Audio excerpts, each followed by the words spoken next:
Third time I've tried to make this video due to unforeseen circumstances. Hi guys, it's Cairo. I've been waiting a minute or like 4 weeks to try to make this video because I wanted to get my head on straight before I tried to do anything. But this video is about breakups and I'm not sad about it. So I guess I'll explain what inspired me to do this. Recently, me and my amazing best friend broke up. You've seen him in my other videos, and you probably know who he is, and he's amazing, don't get me wrong. We definitely don't hate each other. There's really not any bad blood between us.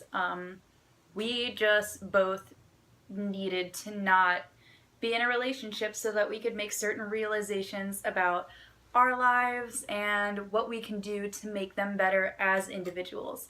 And as much as people are like, well, if you have problems in a relationship, then you should try to fix them, but the problem wasn't with our relationship. The problem was with us personally, and we are not like any kind of not friends or not close or anything like that. I want to make that very clear. That is a fact. But anyways, so dealing with breakups is extremely difficult. I have PTSD, and being in a relationship with somebody that I trust really makes me feel safe. So it's really easy to ignore my PTSD a lot of the time when I'm in a relationship, and that has made this breakup significantly more difficult for me because I moved out of Maryland back to Pennsylvania, and that was a very difficult transition. It continues to be very difficult, but I'm definitely making strides to actually work on my problems as opposed to ignoring them, which is good. I think that the most important thing that I probably have to say in this video is that just because you are broken up with somebody doesn't mean they need to not be in your life. Obviously, it's a little different if they cheated on you or they really hurt you, they abused you.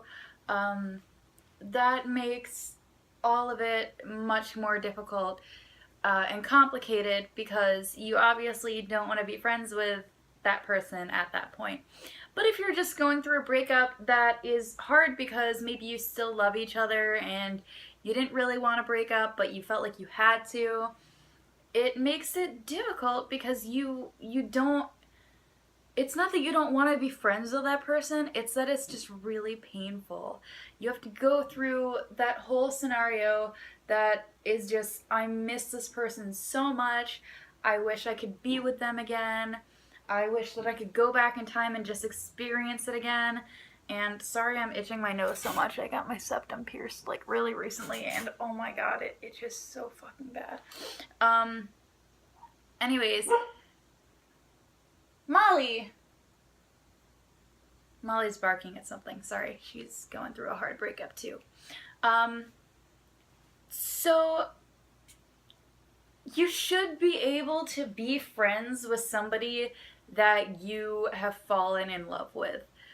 It's complicated, but there isn't a reason that you should go from I love you so much, you're perfect for me, and I never want to lose you, to I just straight up don't want to be your friend. Taking time is not a problem. Being like, hey, I need some time because this is really painful for me, and it's very hard for me to be your friend right now.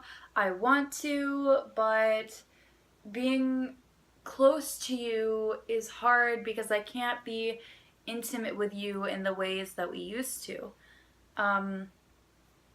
And there's no problem with saying I need a break or something like that. It's hard because you're worried about hurting that other person. You don't want to do that. That's the last thing you want to do. You care about this person.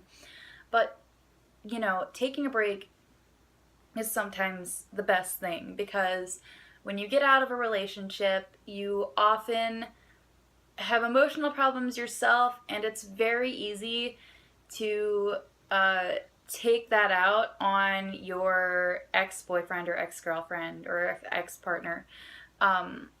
because that's the person closest to you. It's really easy to get mad, and you don't want to ruin that relationship. So if you need time, you need time. The most important thing in going through a relationship, a friendship, a breakup, any of it, is to be completely honest. And yes, it's going to be hard, but chances are you have a lot more friends than you think you do. Seriously, within like the past few weeks that I've been going through this, I've had so many people just come out of the cracks and be like, hey, are you okay? I care about you. I just want you to know that I'm here for you. And that's always nice. With my emotional problems, it's a little bit difficult for me to talk to people about these things, unless they're people I trust. And to be honest, sometimes I haven't trusted the right people. But basically, the entire point of this video is that there is no really right way to deal with a breakup except for dealing with it the way that you need to deal with it without hurting someone in the process. And it's different if you do something like, say you need space and that hurts the other person. That's a little bit different because, you know, your needs after a breakup especially need to come before theirs. And if you're breaking up so you can work on yourself as a person, maybe you just need that space. And that's pretty much it. It's that breakups don't have to be these awful things where you never talk to each other again. They can just be these things where you need to be with yourself more than anybody else. So, yeah, that's pretty much all I had to say about that. You are more than welcome to ask questions in the comments, or I may even make another video if you guys have more specific requests. But I'm also going to be making a video about abusive relationships, based on previous relationships I've had or that my friends have had. So that is either going to be my next video or the tour of my new home in Pennsylvania. But yeah, so I hope you enjoyed, and give it a thumbs up, and if not for this video, then for my giant septum piercing. But thank you for watching. I'm sorry that Molly is so cranky, and you'll see her in another one of my videos. Bye guys!